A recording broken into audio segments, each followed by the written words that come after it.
السلام علیکم ناظرین، آج میں ایک نئے کتاب کے ساتھ آپ کے سامنے حاضر ہوں۔ کتاب کا نام ہے زلفی بھٹو آف پاکستان۔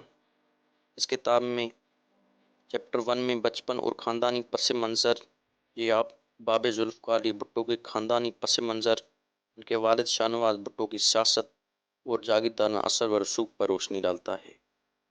بھٹو 5 جنوری 1928 کو لاڑکانہ سندھ میں پیدا ہوئے۔ ان کا تعلق ایک خوشحالی اور سیاسی طور پر متحرک خاندان سے تھا۔ والد شاہ نواز بھٹو برطانوی راج میں ایک بااثر جاگیردار تھے۔ بچپن میں بھٹو کی شخصیت میں ذہانت، خود اعتمادی اور قیادت کے آثار نمایاں تھے۔ اسی طرح چیپٹر 2 میں تعلیم اور ابتدائی نظریات پر ہے۔ بھٹو نے 1947 میں کیلیفورنیا یونیورسٹی برکلے اور 1950 میں آکسفورڈ یونیورسٹی سے تعلیم حاصل کی۔ آکسفورڈ میں وہ مغربی سیاست، قانون اور تاریخ سے متاثر ہوئے۔ ان کا سیاسی رجحان سوشلسٹ نظریات کی طرف بڑھنے لگا۔ قائد اعظم محمد علی جناح اور علامہ اقبال کے خیالات سے متاثر ہوئے۔ چیپٹر 3 میں سیاست میں داخلہ اور ایوب خان کے ساتھ سفر کے بارے میں ہے۔ 1958 میں وزیر تجارت بنے۔ بعد میں 1963 میں وزیر خارجہ کا عہدہ سنبھالا۔ چین کے ساتھ تعلقات مضبوط کیے اور امریکہ سے دوری اختیار کی۔ 1965 کے جنگ اور تاشکند معاہدے پر اختلافات کے بعد ایوب خان سے علیحدگی اختیار کر لی۔ اسی طرح چیپٹر 4 میں پاکستان پیپلز پارٹی کا قیام 1967 میں بھٹو نے کی، جو جلد ہی پاکستان کی مقبول ترین جماعت بن گئی۔ پارٹی کا نعرہ تھا اسلام ہمارا دین، سوشلزم ہماری معیشت، جمہوریت ہماری سیاست۔ عوام میں مقبولیت حاصل کی، خاص طور پر طلباء، مزدوروں اور کسانوں میں۔ 1970 کے انتخابات میں مغربی پاکستان میں بڑی کامیابی حاصل کی۔ اسی طرح چیپٹر 5 میں 1970 کے انتخابات اور سقوط مشرقی پاکستان پر ہے۔ 1970 کے عام انتخابات عوامی لیگ کی کامیابی اور مشرقی پاکستان کے بحران پر روشنی ڈالتا ہے۔ عوامی لیگ نے مشرقی پاکستان میں اکثریت حاصل کی، جبکہ پی پی نے مغربی پاکستان میں برتری لی۔ طاقت کی منتقلی میں تاخیر، فوجی آپریشن اور 1971 کے جنگ کے نتیجے میں بنگلہ دیش وجود میں آیا۔ سقوط ڈھاکہ کے بعد بھٹو نے 20 دسمبر 1971 کو پاکستان کا اقتدار سنبھالا۔ اسی طرح چیپٹر 6 میں بھٹو بطور صدر اور 1973 کا آئین۔ بھٹو نے 1971 سے 1973 تک صدر اور پھر وزیر اعظم کے طور پر حکومت کی۔ 1973 کا آئین، جو پاکستان کا پہلا متفق آئین تھا، صنعتی ادارے اور بینک نیشنلائز کیے گئے۔ پاکستان کا جوہری پروگرام شروع ہوا۔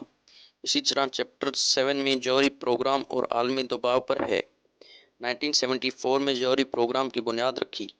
ڈاکٹر عبدالقدیر خان کو کوہٹہ لیبارٹری کا سربراہ بنایا۔ امریکی اور مغربی ممالک نے سخت دباؤ ڈالا، مگر بھٹو نے اپنا موقف برقرار رکھا۔ اسی طرح چیپٹر 8 میں اسلامی دنیا میں قیادت اور خارجہ پالیسی پر ہے۔ مسلم امہ کو اکٹھا کرنے کی کوشش کی۔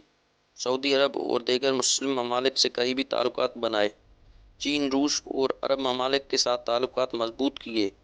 اسی طرح چیپٹر 9 میں 1977 کے انتخابات اور مارشل لاء کے بارے میں ہے۔ وہ 1977 کے عام انتخابات میں دھاندلی کے الزامات اور عوامی احتجاج کے بعد جنرل ضیاء الحق نے مارشل لاء نافذ کر دیا۔ پی پی نے انتخابات میں کامیابی حاصل کی، مگر دھاندلی کے الزامات لگے۔ ملک میں ہنگامی پھوٹ پڑی اور فوج نے اقتدار پر قبضہ کر لیا۔ 5 جولائی 1977 کو ضیاء الحق نے مارشل لاء نافذ کیا۔ چیپٹر 10 میں مقدمہ گرفتاری اور عدالتی قتل پہ ہے۔ بھٹو پر نواب محمد احمد خان کے قتل کا مقدمہ درج کیا گیا۔ سپریم کورٹ نے متنازع فیصلہ دیتے ہوئے سزائے موت برقرار رکھی۔ 4 اپریل 1979 کو راولپنڈی جیل میں پھانسی دے دی گئی۔ اسی طرح چیپٹر 11 میں بھٹو کی سیاسی وراثت پر ہے۔ بھٹو پاکستان کی تاریخ کے سب سے کرشماتی اور مقبول رہنما رہے۔ پی پی نے بعد میں بینظیر بھٹو کی قیادت میں دوبارہ مقبولیت حاصل کی۔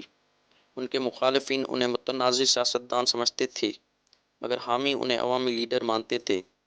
اسی طرح چیپٹر 12 میں اور نتیجہ اور تجزیہ پر ہے۔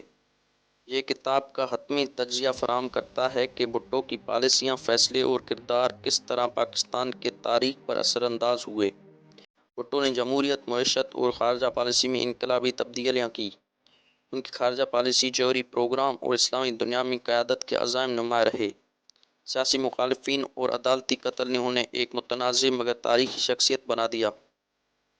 اگر ہم اس کتاب کا اختتامیہ کریں تو یہ کتاب بھٹو کے عروج و زوال، ان کی شخصیت، پالیسیوں اور متنازع پہلوؤں کو انتہائی تفصیل سے بیان کرتی ہے۔ اگر آپ پاکستانی سیاست، تاریخ اور بھٹو کی شخصیت کو سمجھنا چاہتے ہیں تو یہ کتاب لازمی پڑھیں۔